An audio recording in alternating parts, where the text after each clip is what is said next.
Hi, I'm Sean Summers from Mercado Libre. You are listening to the CPG Guys podcast. Welcome to the CPG Guys podcast.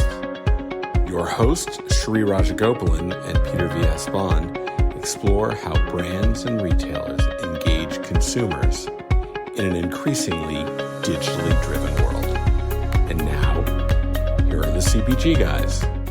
Hello and welcome to the CPG Guys podcast. I'm your indefatigable co-host, PVSB.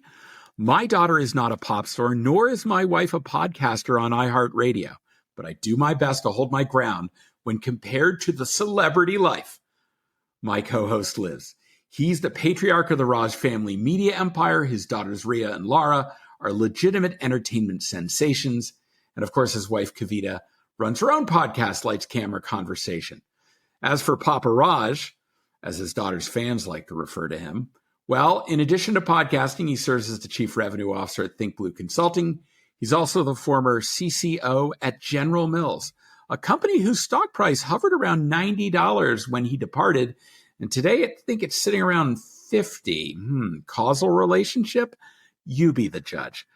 At this point, despite all of the trades that took place before the MLB deadline, I think he's already moved on to 2026 when it comes to the defending American League champions. Please join me in welcoming my sidekick, the man known as Shri. Shri, I am just apoplectic. I read today that AOL is ending its dial-up service at the end of September. No more of that screechy 96 baud horrible noise. But do you know there are literally thousands of rural Americans that still use that? I mean, what do you think? What's going through your head? How you doing, by the way? Do you know what the first job I had after college? I worked for AOL for one day. America Online, one day. One day? They threw you out after one day?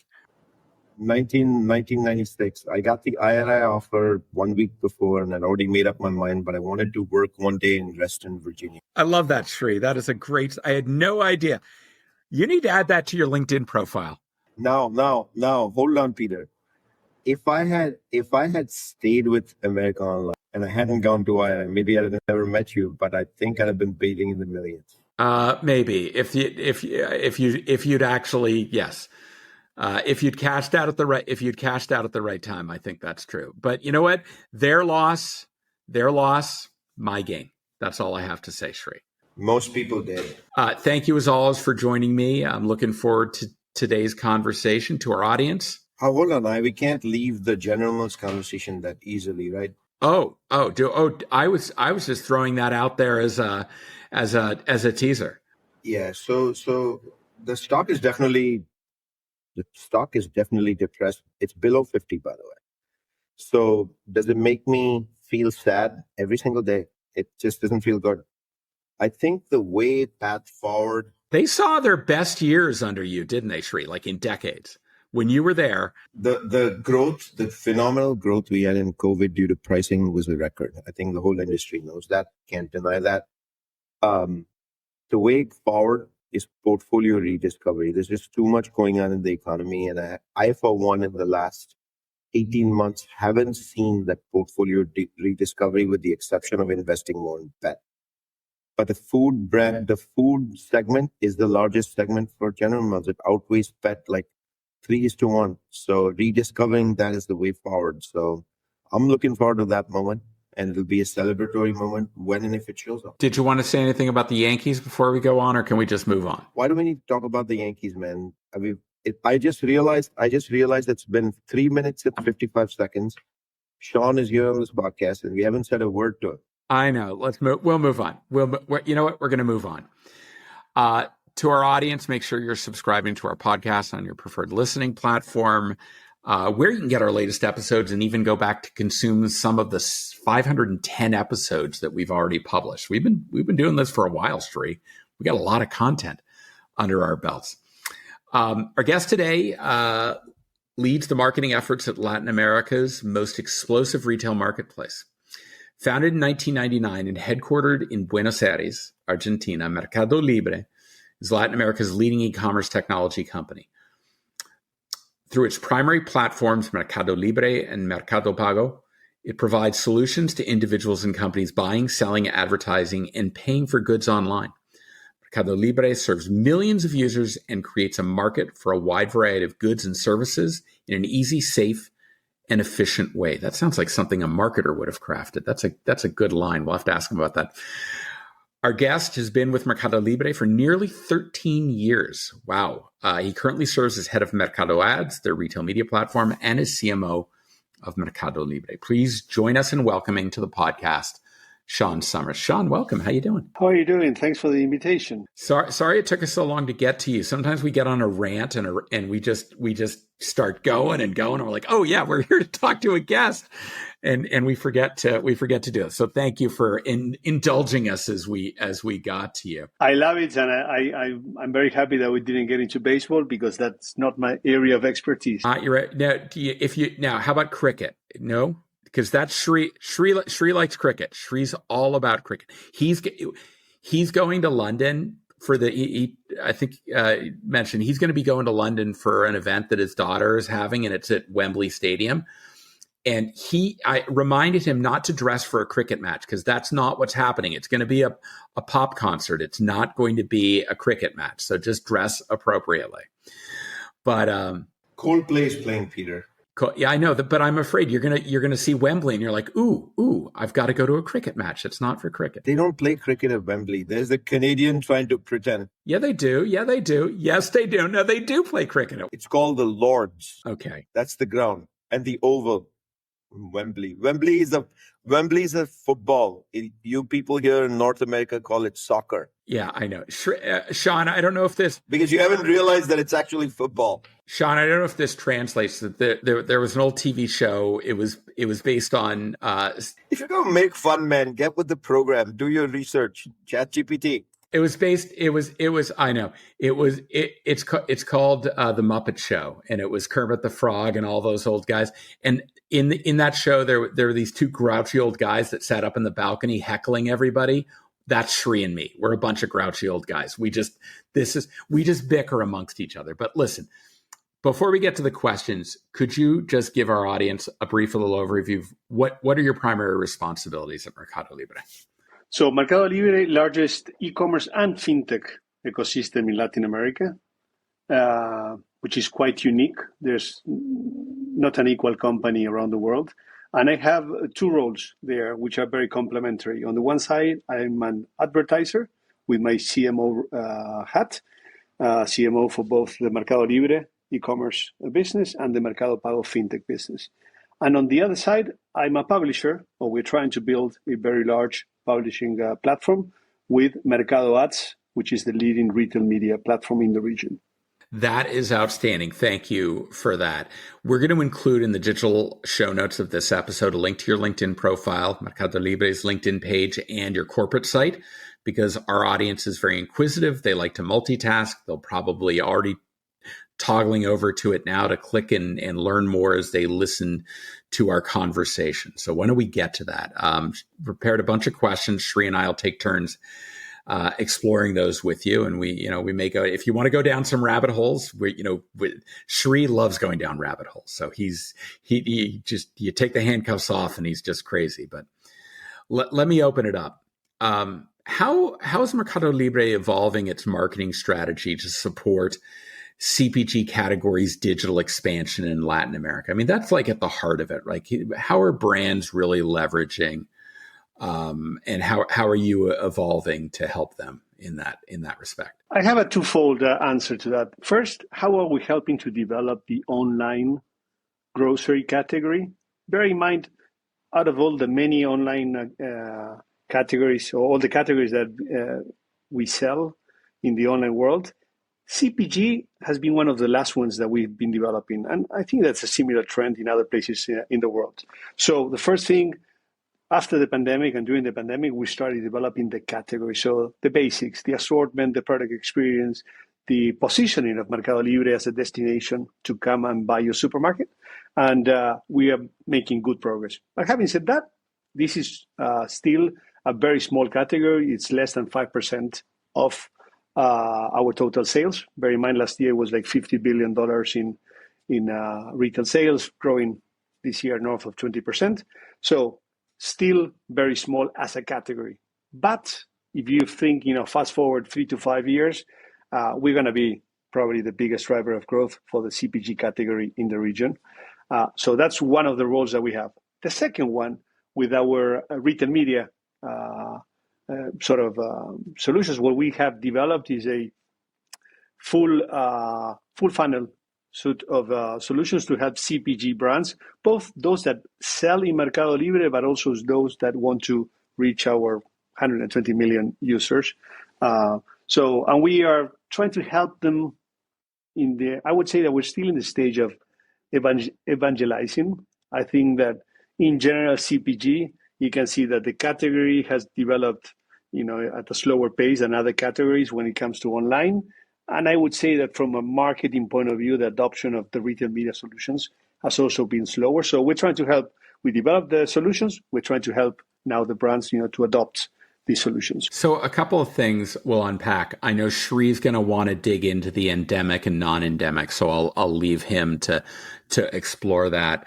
For me, I think what's interesting, you talk about the growth. It's a small part of the portfolio right now, but I think there's a misconception, certainly in North America, that Mercado Libre is just a third-party marketplace. That's not entirely true, is it? You have some there. You are in some 1P, and is grocery fitting into that as well? So we are mostly marketplace business, and I think we're very proud in general that we've been able to compete with the best in the world with that model.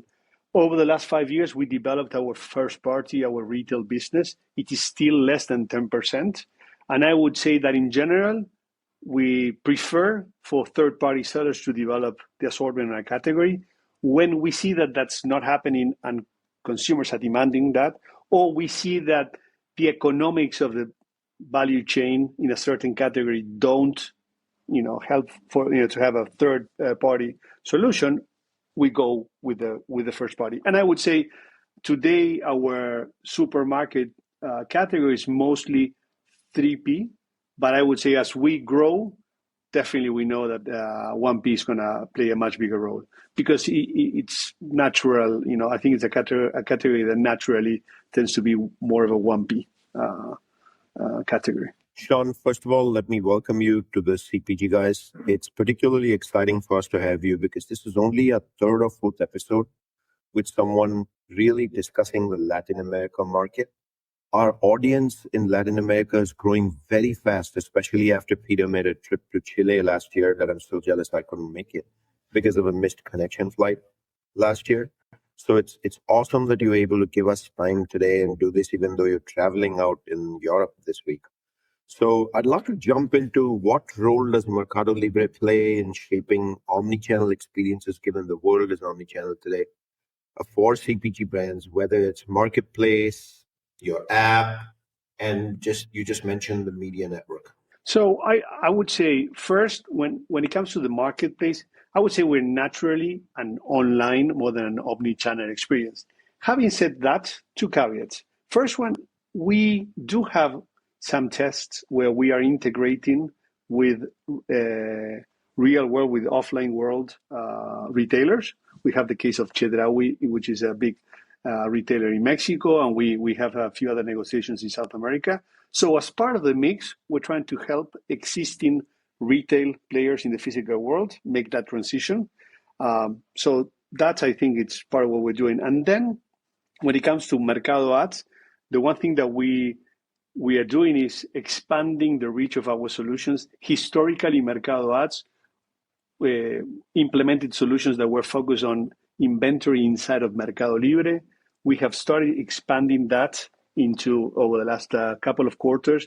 You can now buy inventory in the open internet, in connected TV, in walled gardens, and even do some out-of-home activities with us. So I think that also from a media point of view, we're trying to help advertisers take what I would say it's an ecosystemic view of their media investments. But the nature of the business, it's more of an online business more than an integrated omni-channel one. Well, Sean, then let's click down into one of your primary responsibilities, which is Mercado Ads. And you mentioned in your opening that you're focused on full funnel activation on behalf of these brands.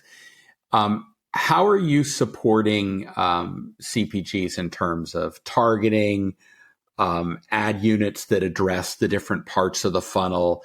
All of the components that makes them think Mercado Ads is a great place for us to invest in building brand equity. So I think we're in the early stages of that journey. If you look at the Mercado Ads business, which has been around for over 15 years, still most of our solutions and our business is in the bottom of the funnel for endemic advertisers. So people who sell inside of Mercado Libre. And our bottom of the funnel solutions, our performance solutions are most of the business nowadays and doing very, very well. Now, we started 12, 18 months ago developing mid-funnel and top-of-the-funnel solution still for endemic advertisers. And that's, for instance, a year ago, we did a deal with Disney Plus, so you can buy programmatically inventory, not just in Mercado Libre, but also video inventory in Disney Plus. And we're expanding that into some other partnerships over the next couple of quarters. Last quarter, we started our partnership with the Google Ad Manager Network, and offering at the first stage access to display inventory outside of Mercado Libre, and also now video. So I think what we are trying to do is give brands access to our 120 million regular consumers, and that's a base that grows like 20% year over year, so it's still growing very, very fast. We try to give them, and this is a base that we know their behavior not just on online transactions, but also offline because of our payments solutions. And there, what we're trying to help CPG's brand is to find the right consumer for the right brand at the right moment with our targeting and our measurement tools. That's sort of, we have it very well developed for inside the ecosystem, and we are in that journey of expanding that to inventory outside of Mercado Libre. Awesome, Sean. So as you've grown the platform, by the way, I've been checking out the platform while we've been having this discussion, and I'm about to buy a t-shirt from Argentina, believe it or not. And it's a very special one that I will show you all at the end of the show. While I continue to do that, it's actually for my Coldplay visit. While I continue to do that, I want to go back a few years, pandemic, post-pandemic. Pre-pandemic, digital, while it was taking off in Latin America, obviously the pandemic resulted in a change in behavior where consumers realized for many months, online is the only way to go.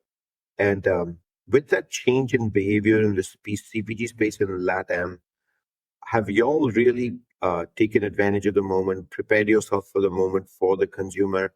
And do you feel Mercado Libre as a marketplace is positioned to win with these behavioral shifts? First, if you can tell us, am I right that there's been a behavioral shift? And then can you focus on what have you done to adapt? Absolutely. There's been a behavioral shift since the pandemic. I think that we saw for a long time, ever since we started the company, we've seen systematic growth at a very nice pace. The pandemic, the way we describe it, particularly 2020, we had 3 years of growth in 1 year.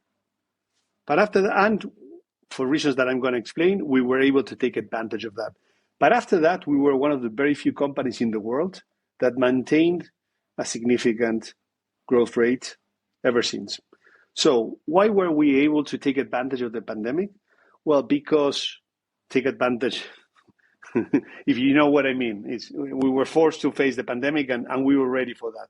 Because 2 years before that, we decided to start building our own logistics network because we were competing with the big giant from the north. And we said, if we want to survive, it's not good enough to be reliant on third-party operators. We have to build our own logistics network. So by the time that the pandemic hit, even though it had been only 2 years, we were down that road. And the pandemic helped us prove that we could accelerate, and that logistics network expanded massively during the pandemic. We were able to serve and surprise not only our existing consumer base, but a lot of new consumers who came into Mercado Libre because of the pandemic, and who were pleasantly surprised, not just in CPG, but in almost any other category, that we were able to deliver very, very fast what they needed. CPG, probably, that was the moment in which they discovered that they could buy CPG. Until that moment, we hadn't been that proactive. We had a little bit of assortment, but not that much. So it was an accelerator. Now, after the pandemic, the experience has been so good, and we kept investing in the logistic network. So we've been reducing cost and time to deliver. So what that means is that all those consumers got used to buying online during the pandemic. They stayed with us. Our retention rates have been improving ever since. But the other surprising factor is, if you look at the growth of our new buyers base over the last 3 or 4 quarters, we have had the highest growth rates, even higher than during the pandemic. So we still discover today a big part of the population who hasn't bought online yet.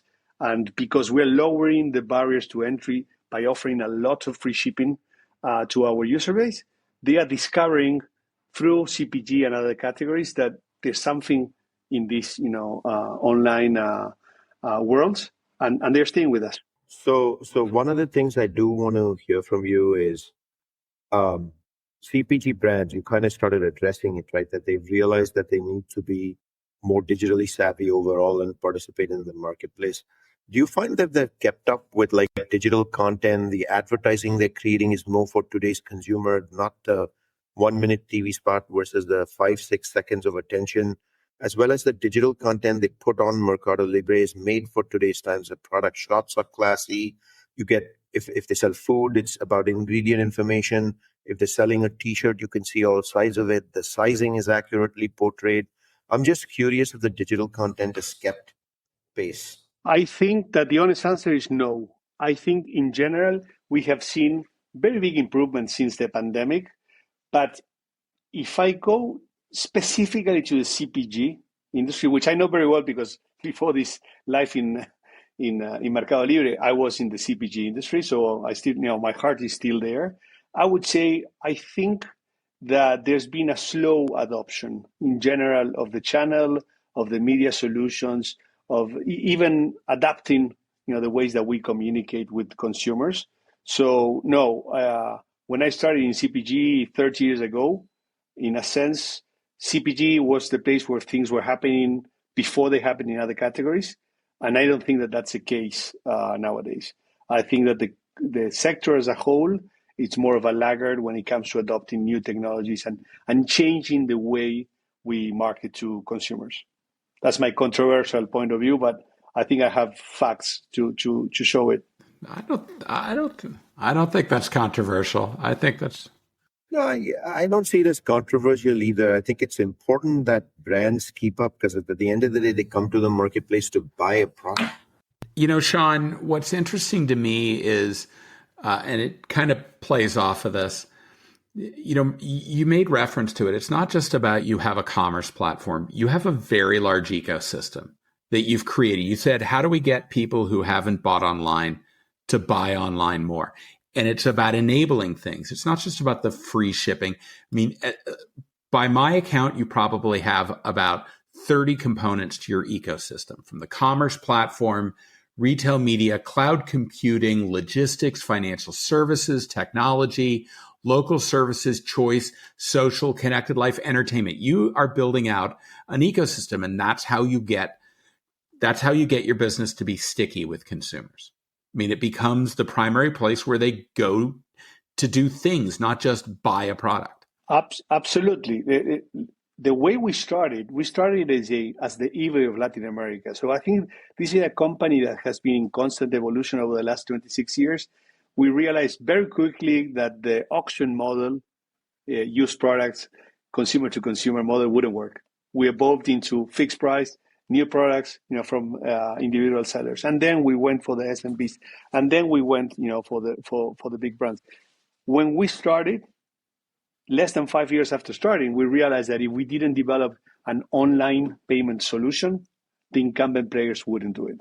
And we developed Mercado Pago, became the PayPal of Latin America. And we could have stayed there.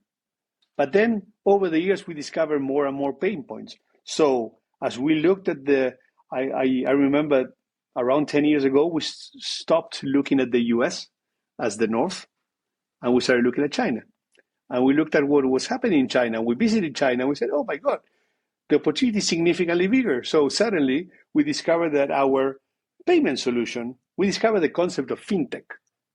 This could be much bigger than just a payment solution. So first thing, we went from the market is online payments to, well, actually it's online payments, and it could be offline payments if we develop these terminals like Square did in the US. So we went and developed that, and we developed the QR code. And now we have a massive acquiring business that provides payment solutions to small merchants, to small and medium, some of the big retailers. But then we also discovered the concept of credits. We have a lot of information on our merchants and our consumers, and a lot of them don't have access to consumer credits, to credit cards. Well, if we were to come, being new to the industry, if we were to come and develop the solutions, how would we do it? We launched a merchant credits business that then evolved into a consumer credits business. Long story short, today, we have a portfolio of $10 billion in credits, and we're just getting started. And all of that, there's a massive integration between every part of that ecosystem that you mentioned. Why? Because we're able to develop our own scoring models, because we know how consumers transact with us in the online and the offline world. We know what merchants are selling. For many of these merchants, Mercado Libre is the main sales channel. So there's a deep integration there. We developed the consumer products, when it started with consumer credits and then credit card. That improves the conversion rates because we are offering installments and more consumer loans. So there's a flywheel that starts creating. And by the way, the customer acquisition cost for the fintech business is zero, because we're selling new products to our existing user base. And then the next iteration of that has been our insurtech business. We identified that consumers needed many different kinds of insurance products. We developed insurance products in a different way to the incumbent players. So that also generated a flywheel. And then something similar with the distribution of content for the big platform. So definitely we try to touch multiple parts of the daily life of our consumers. As I say, try to fix very small parts of their daily life. Nothing is rocket science, but we do it in a huge scale and in many different aspects. And clearly everything retrofits the other parts of the ecosystem. And that's a secret sauce of Mercado Libre. So let me jump to now getting into the depth of value proposition and what people get back. By the way, it's fabulous to hear you all went to China and mastered the fintech game, because the level of loyalty unlock you get by getting into fintech and having your own payment system is next level. So now let's wear a CPG brand's hat. When a CPG brand starts distributing on Mercado Libre, starts doing advertising, etc., they expect measurement back.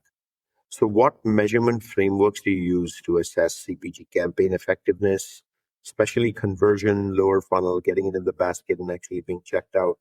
And how transparent can a brand expect you to be? Full transparency, because for bottom of the funnel campaigns, we follow the industry standards. So we do last click attribution, 14 days.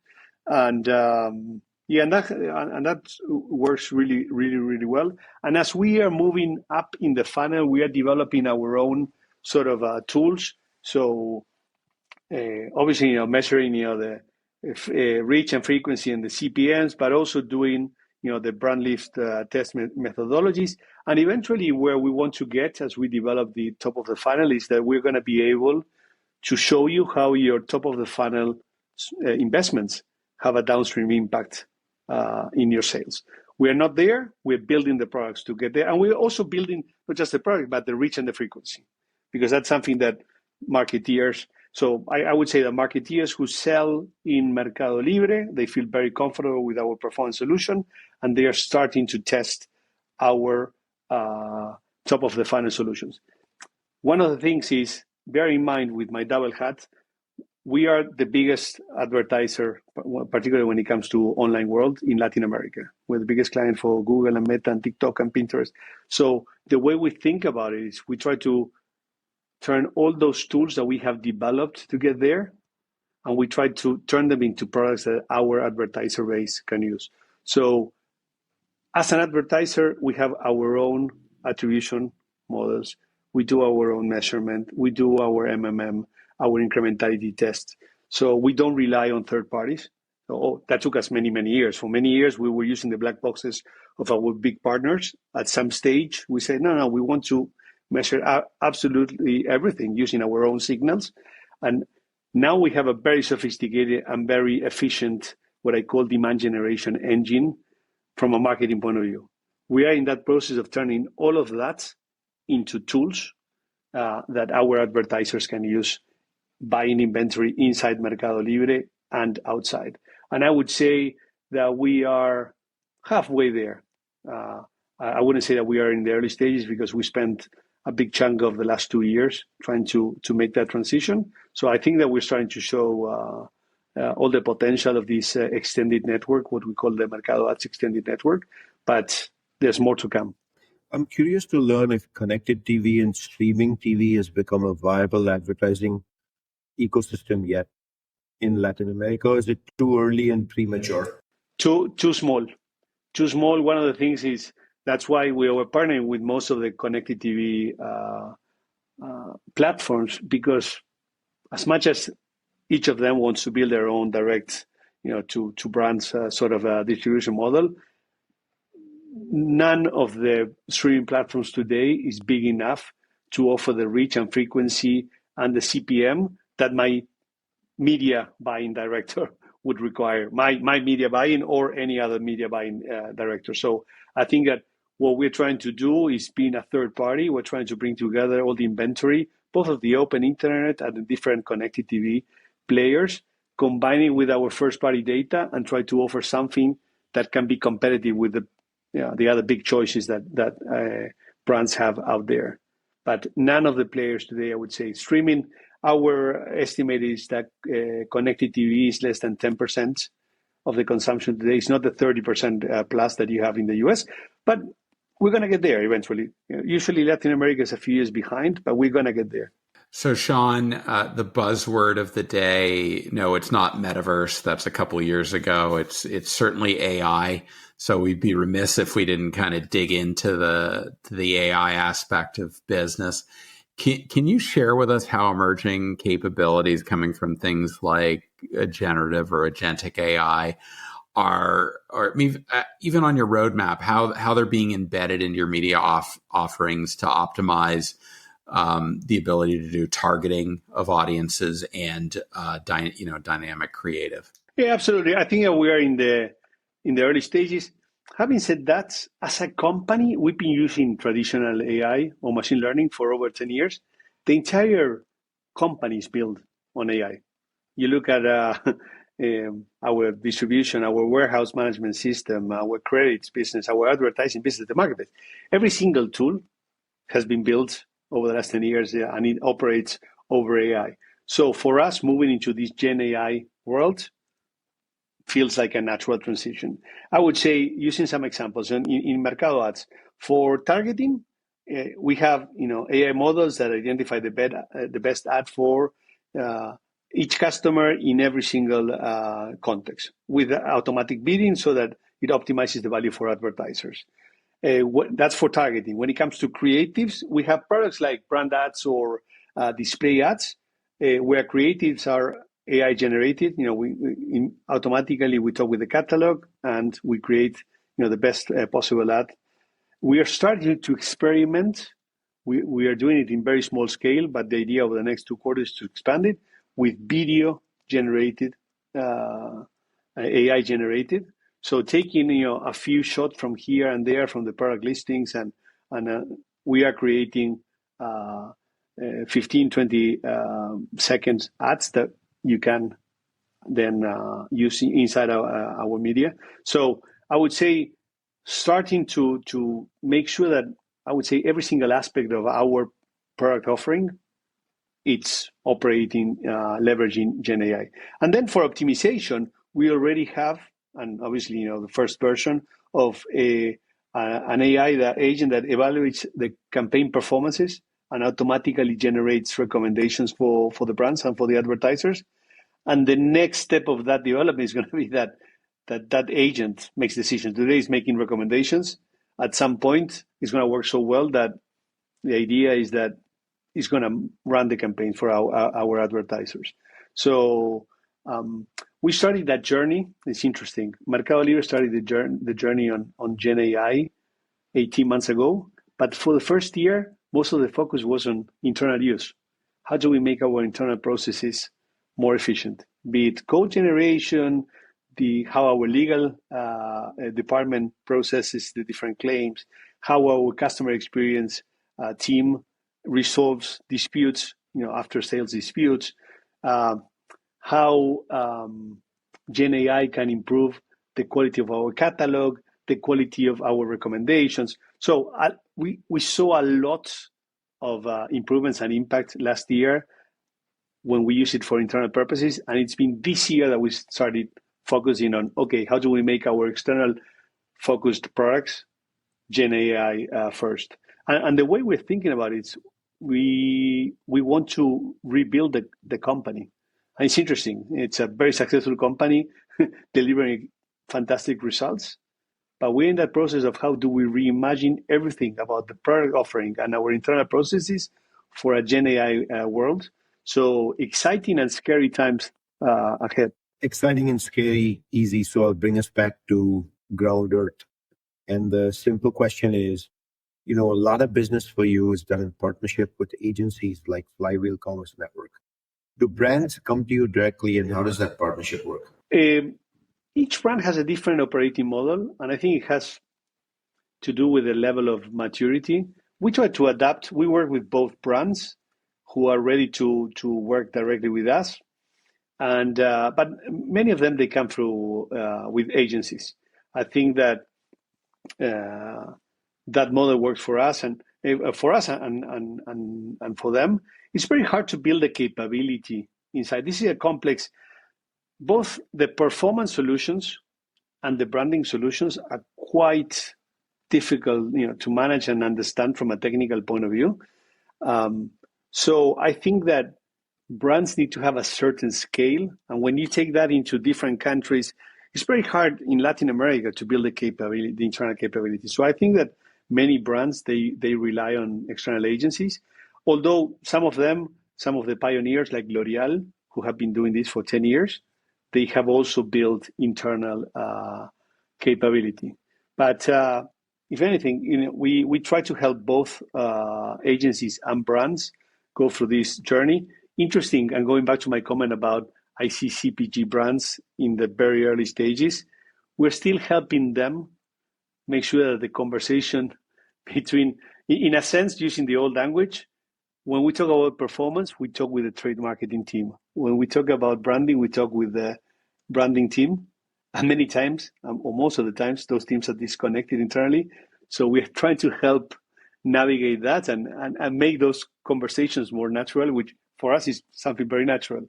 So that happens inside the brands. And when you bring the agencies on board, imagine how complex the ecosystem gets. But we're in that process. I think that brands and agencies, they go where demand is, and the demand is going in this direction, and that's inevitable. So some are going to go faster, some are going to go slower, but I have no doubts that we're moving in this direction. One follow-up, therefore, is, do you feel the reason why it takes so long and there's a dependency on external agencies is a skill set issue, or still the belief that since my business is 95% coming from in-store, that's what I got to focus on? I think it's a little bit of the first point. There's building capabilities, but let's forget about Latin America for a moment. In general, let's say in the US, that shouldn't be, because you have the scale and the maturity. The building capability shouldn't be a problem. I do think that there's a problem in the category that has to do with there's no growth in general, okay? In the mature markets, there's no population growth, and our categories have grown over the last 6 decades based on population growth, which fortunately in Latin America we have, but most mature markets they don't have. So you've lost that lever. Then in terms of category penetration, there isn't a lot of, many of these categories, because of the success of all the work that has been done, there isn't a lot of category penetration, to be gained. And something similar with frequency. So we end up with the perfect storm of having a lot of headwinds in terms of category growth. And that combines then with, okay, we have to work harder, our dollars have to work harder in order to generate that demand. And then do companies have the incentives and the organizational designs and the culture and the processes to make these bold moves? Yes or no? And in general, I would say no. So we're stuck in this situation where there's no growth. I think that whoever is willing to take some risks is going to be the winner.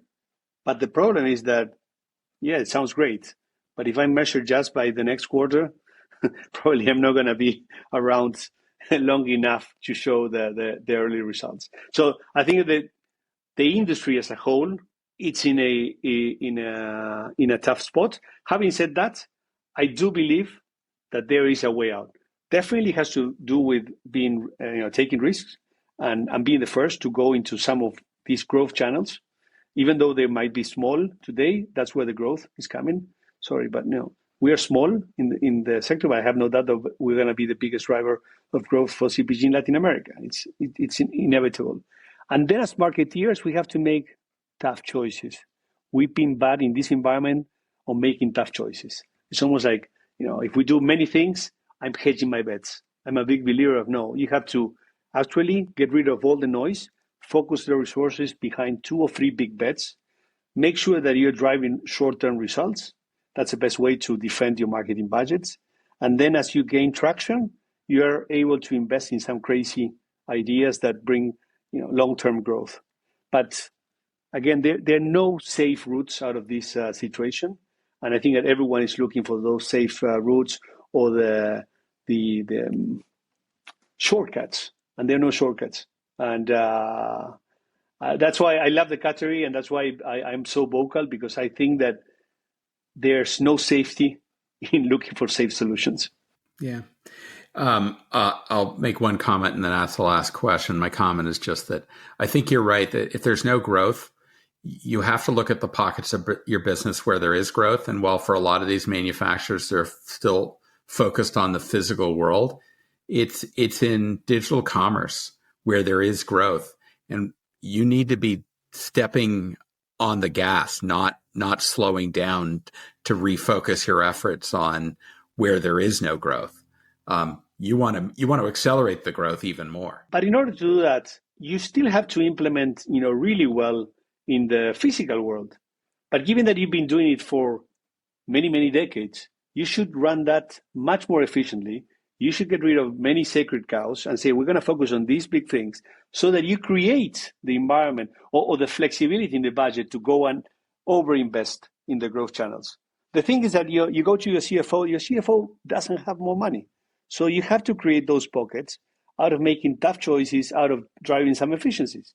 And I think as marketeers, we should own that, and we could do that and not depend on someone taking a gamble on us and buying our strategic initiative. And trust me, we are going to come back in 2 or 3 years' time and show you that the growth is there. No, we have to start showing the results in the next quarter and the following quarter, creating that reserve, and then being super smart about what are the 1 or 2 big bets that I'm going to do on growth channels.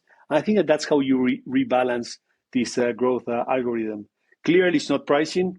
Sri was mentioning, it worked during the pandemic, great. The industry overdid it. And now consumers are saying, like, come on, guys, the level of inflation in some of my products is insane. So there's no more pricing power. The industry has already gone over the edge on that. There's no volume growth. What I love about this is that for brave marketeers, this is a moment where you can show the value of marketing. I'm convinced that the way forward is through fantastic marketing. There's no other way forward.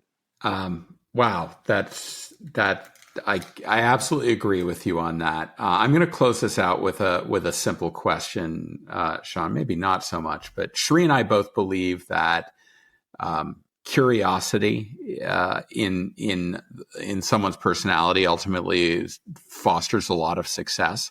So to that end, how do you keep your team and your partners aligned with fast-moving trends in omnichannel commerce and retail media, particularly in CPG, so that you guys are always riding the wave? You haven't missed the wave. We love the phrase, Andy Grove's phrase, only the paranoid survive. No matter how successful we are, for 26 years, we remind everyone in the team, we are as successful as whatever we delivered last week. So let's not fall in love with our success. At the same time, part of that success is having some defeats, and let's make sure that those defeats, they don't carry very heavy in our hearts. It's like we try to learn from those defeats. Behind that is because we are obsessed that someone is going to come and disrupt us, a big player, an international player, a small startup. We always assume that someone is going to come and eat our lunch. So what that means is that we challenge ourselves to change constantly everything that we do. So not just the things that we do, badly or not that well, which it's obvious to try to change that, but even the things that we do really well, we say, guys, assume that this advantage is going to last more than 6 or 12 months. So every 6 or 12 months, we have to rethink even the stuff that is working really well for us. And the assumption. So when it comes to marketing, it's like the message to my team is, guys, we need to reinvent the entire marketing engine every 12, 18 months at a maximum. I would say every year we are reinventing what we are doing and also coming up with new solutions. Like now we are very focused on building a new affiliates and creative creators program, but at scale, something that works at scale for brands. That's something that for many years we said, no, we're not good, we're not going to do.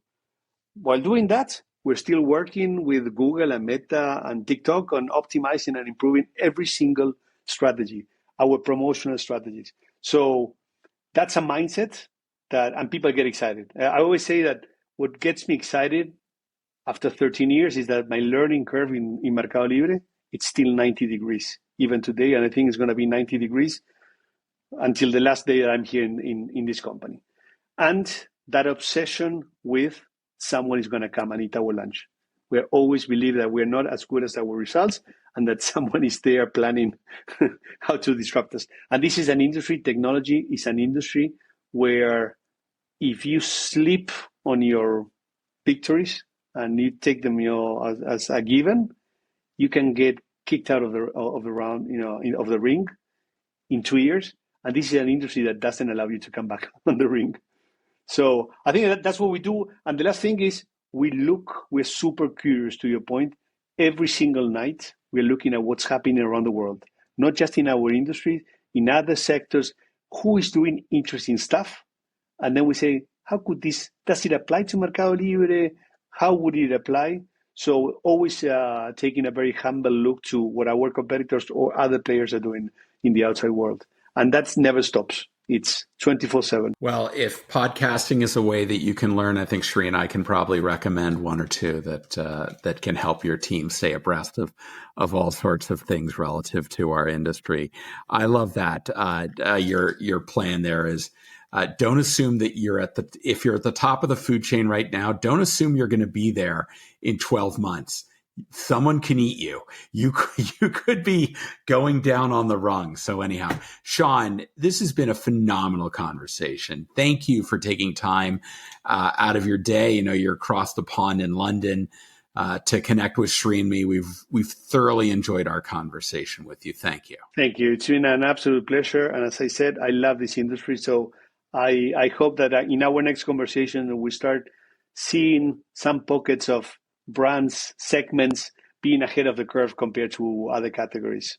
We have a lot of smart people in the industry. You have an open invitation. You have an open invitation to come back and talk as you've got new things to share with us. We're really excited. Shri, here's my big takeaway. You want to make a business that will grow, that will stick, that's part of a consumer's life, it's not just about the core business. It's about solving their problems that are adjacent. If you do that, if you build an ecosystem, you can build a sustainable business that people will gravitate to, and that will lead to your growth. What about you? A future t-shirt that says Sean Summers on it, and it says, the quote is, you need to be paranoid. And that's what will keep you relevant. I think I see us creating that t-shirt. That will be something we're gonna create. We've been known to do that. And what that creates is the hunger for learning, adaptation. We spoke about AI earlier in this episode. Sean referred to it. That hunger is what will create the understanding and create the outcomes. That's my biggest takeaway. Be hungry, but be paranoid. Shri, as always, thanks for joining me on this journey. To our audience, we're really appreciative that you take time out of your week to listen to us ramble on and share in the conversation we have with terrific guests like Sean. I look forward to doing this with you again on our next episode, Shri. And to our audience, we look forward to speaking with you on the next episode of the CPG Guys podcast. Goodbye.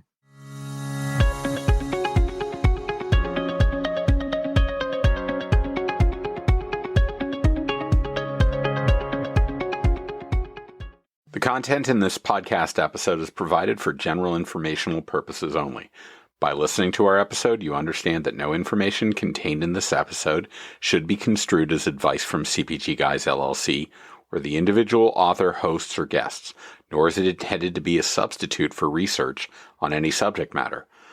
Reference to any specific product or entity does not constitute an endorsement or recommendation by CPG Guys LLC. The views expressed by guests are their own, and their appearance on the program does not imply an endorsement of them or any entity they represent. The views expressed by CPG Guys LLC do not represent the views of their employers or the entity they represent. CPG Guys LLC expressly disclaims any and all liability or responsibility for any direct, indirect, incidental, special, consequential, or other damages arising out of any individual's use of, reference to, or inability to use this podcast or the information we present in this podcast.